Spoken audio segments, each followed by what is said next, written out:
چې مړه و موږ د یو بل په ارمان ګیر کړي یو، د خدای راباندې خوښه د اسمان ګیر کړي یو.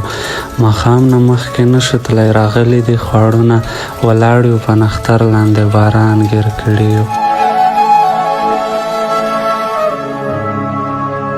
لږې مې په زړه پورې رنځورې ترېنه جوړې شي، زلفې چې باران ووهي تورې ترېنه جوړې شي.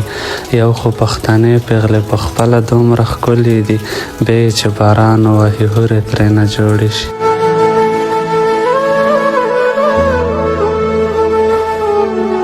ځکه ځینې خلک ورته وایي چې حرامې دي مستې شي، شراب انګورې ترېنه جوړې شي. مخ ته و که سپین غره په باران کې ورته مه ګوره، درد ورکوي زړونو ته نسورې ترېنه جوړې شي.